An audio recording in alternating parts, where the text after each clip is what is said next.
The prophecy is that we are about to have a change in the meta. We're gonna have to swap a spec in our Exodia comp of Mythic Plus. It's gonna be no longer Fire Mage, Unholy DK, Balanced Druid, Vengeance, Demon Hunter, and Discipline Priest. Now this is where you get excited, you start rummaging through the specs and wondering which one is going to take the place on one of these. Maybe it's the time of Elemental, of Devastation, perhaps Demonology. Maybe we were talking about healers all along. It's the time of Mistweaver or Resto Druid. Actually, it's much more depressing than that, because instead what we are talking about is Fire Mage taking a break to let its brother, its sister, not exactly sure about the gender, Arcane Mage. Yes, I know, very exciting, it's just another mage spec. Now, initially, if you went and looked at the actual results, like for example the top keys done right now in Mythic Plus, you would go and look at who is running these top keys, and actually, if anything, you would be thinking it's Frost Mage, the spec that is about to take over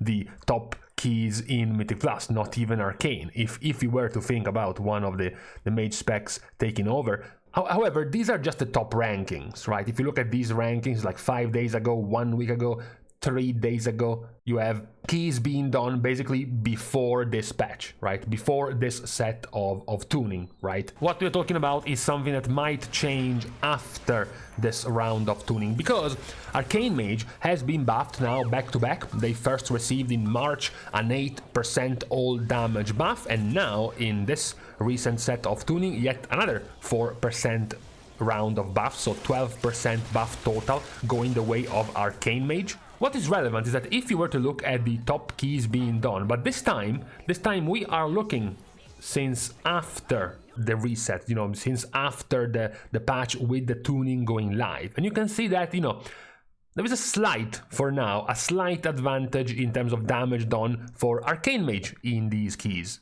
If you were to look through at the more damagey spec, you would have an overall advantage of Arcane Mage. Fire Mage has the advantage in practically 2 dungeons, Priory and Floodgate. The rest is either even or populated more by Arcane Mages in just a couple of days after the patch. Now, what is going on with Arcane and what makes this interesting? Well, it makes this interesting because overall the damage of Arcane Mage is not too dissimilar from what we looked at already in Fire Mage when we had an entire video dedicated to Fire Mage, and the result is that Arcane or Fire are practically, you know, fighting together with balance and then losing by quite a bit to Unholy in terms of overall damage. However, there is a significant difference. For example, if you look at Priory, this is a 17 Priory. You look at the first pull, for example.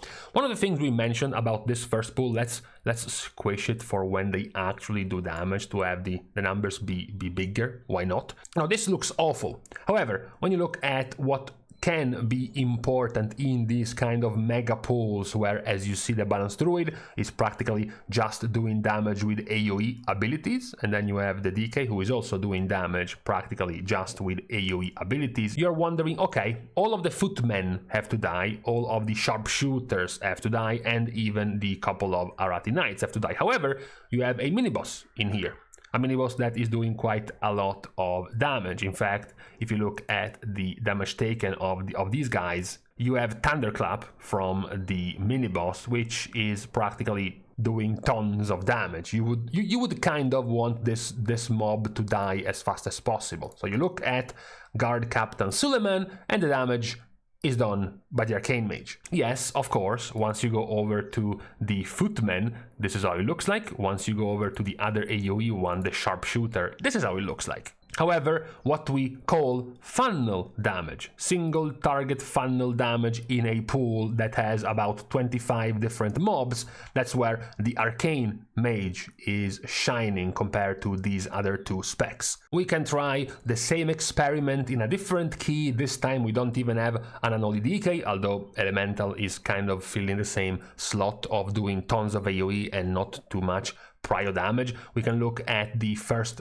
big pull in the Motherlode, where we can agree the chunkier, most dangerous enemy in here, considering there is no mecha robot in here, it's just normal mobs, is the tag. The tag is the more dangerous one, or rather the one with the most HP. The one you want to shave off its HP the most to make him die alongside the rest of the mobs. And the tag has this damage profile. And then you move on to, you know, the ones you can turbo AoE, and Arcane Mage is doing much less, the one like Refreshment Vendor, or we missed it, the Hired Assassins, where Arcane is not doing nearly as well. So what this means, of course, is that now you have a spec, like it was promised for Fire Mage, that can do significant prio damage to the more dangerous enemies. If we go back to the Fire Mages over here and pick some of the top logs over here, where again the result is somewhat similar, again Druid and Unholy Decay, if we were to look at the damage again in the first pool, practically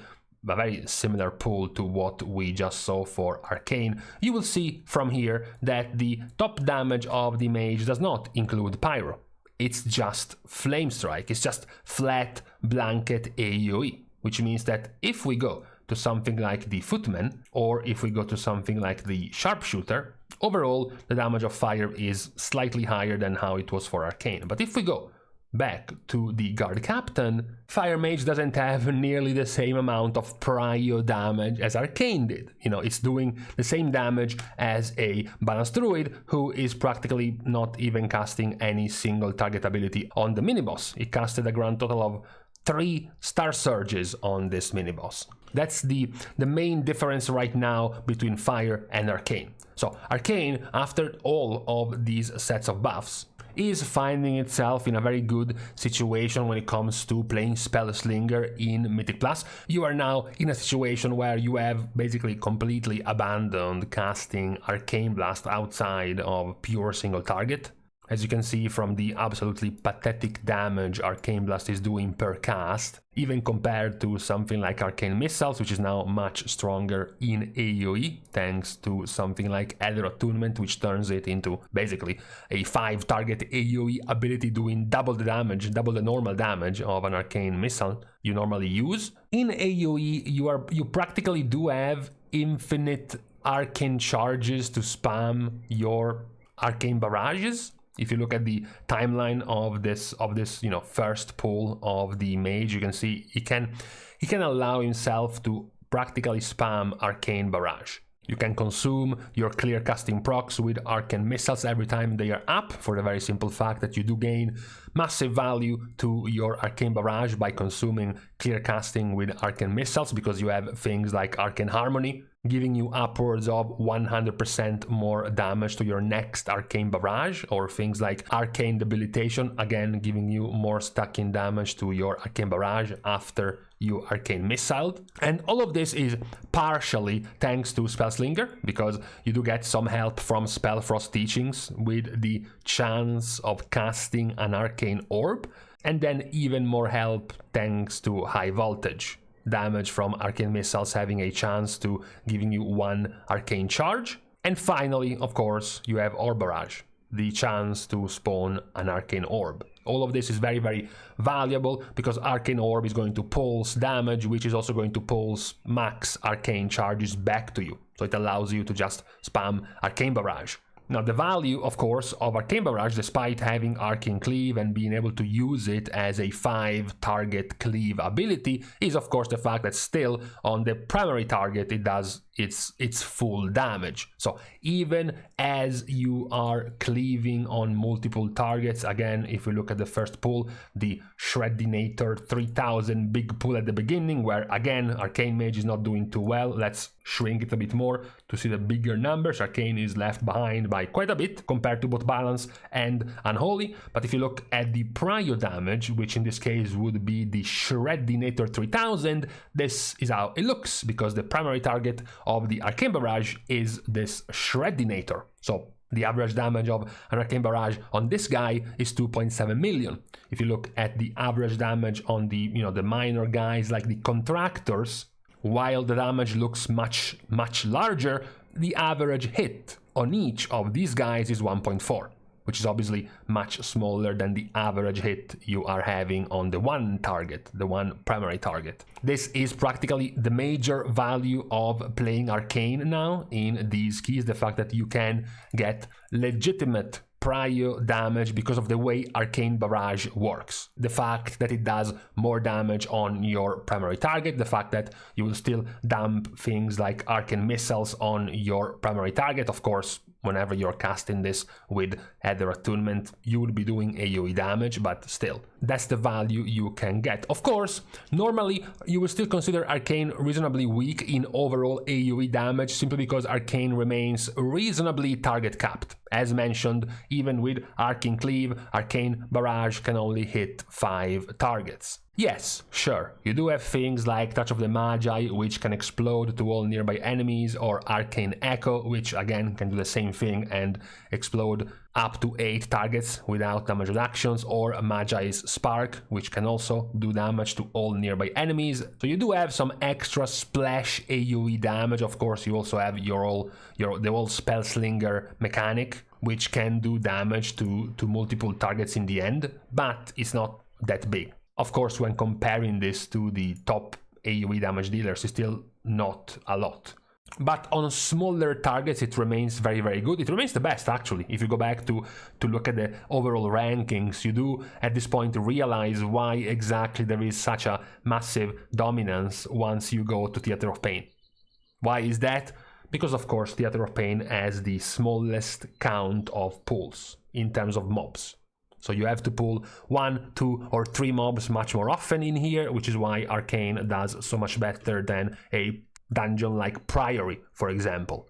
In dungeons like Theater of Pain, you can actually start, expecting Arcane to actually straight out beat specs like Balance and Unholy, because these two specs simply don't have enough enemies to do their blanket AoE damage, and Arcane will gain way more value. Now, one of the other benefits of Arcane is that their single target damage is at the very least comparable to the other specs, or even their 2 or 3 target damage, like in this case the first boss of Theater of Pain. So they're not, massively weaker than the other 2 specs they are playing with. One of the other benefits of Arcane is that they can play very well, basically while moving. Here is a fight like Swamp Face, which is, very high movement kind of fight. Even actually Gigazap, the last boss, does force you to move quite a bit, and they don't have a lot of issues doing this, since playing Arcane, you are allowed to channel your Arcane Missiles while moving. So you have